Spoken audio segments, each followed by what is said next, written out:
ఆయన మీద శ్రీకాంత్ మీద ఇప్పుడు ఇలా నన్ను సమాజం నలిపే కొద్దీ నాకు శ్రీకాంత్ మీద ఉన్నంత ప్రేమ ఎక్కువైపోతుందండి. ఆయన్ని నేను దక్కించుకుంటాను, ఆయనతో నేను జీవితం కొనసాగిస్తానన్న నమ్మకం నాకు ఎక్కువ ఉందండి. వీళ్ళు నన్ను చంపేయకపోతే తప్ప నేను పోరాటం చేసైనా సరే శ్రీకాంత్ తెచ్చుకోండి. సీఎం గారు కాళ్ళు పట్టుకుంటానండి పోయి. నన్ను ఇట్లా అయ్యా నేను మీకు సమావేశం పెట్టేంత వరకు వెయిట్ చేద్దామని నేను ఉన్నానండి.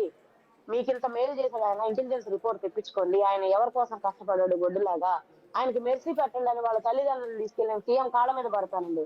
నా లైఫ్ ని నిలబెట్టండి సీఎం గారు అని ఆయన కాళ్ళ మీద పడతామండి, వాళ్ళ అమ్మగారు, నేను, వాళ్ళ నాన్నగారు.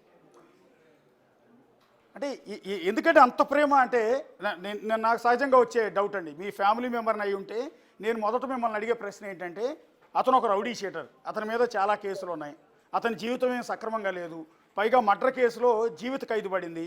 ఇక మూడోది అతనికి అన్ని వ్యసనాలు ఉన్నాయి, హెల్త్ కూడా సరిగా బాగాలేదు, ఫైనాన్షియల్గా కూడా పెద్దగా స్ట్రాంగ్ ఏం కాదు. ఇలాంటి వ్యక్తి ఎప్పటి నుంచి జైలు నుంచి బయటకు వస్తాడో తెలియదు. అతన్ని అంతగా ప్రేమించి అతన్ని పెళ్లి చేసుకుని ఏం సుఖపడతారు మీరు? ఆల్రెడీ ఒక భర్త చనిపోయారు, ఇంకొకరి చేతిలో మోసపోయారు, మీ జీవితంలోకి ఎంటర్ అయిన మూడో వ్యక్తి ఇతను.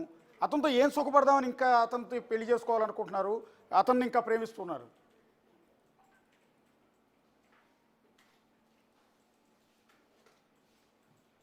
అనేసి ఆ మాటల్లోనే మీకు తెలుసుదండి ఆయన ప్రేమ రుచి మరిగినటువంటి ఏ ఒక్క ఆడపిల్ల కూడా ఆయన వదిలిపెట్టదండి.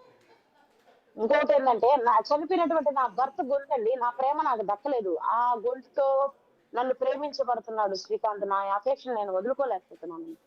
నా భర్త చనిపోయాడు, నాకు మీరు ఎవ్వరు రిటర్న్ తెచ్చిలేరు నా భర్తని.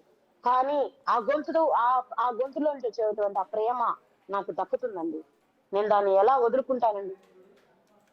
కానీ నాకు నా భర్తను ఎవరన్నా రిటర్న్ తెప్పించే పత్రికల్లో ఎవరన్నా ఉన్నారో చెప్పండి, నేను శ్రీకాంత్ వదిలేస్తాను.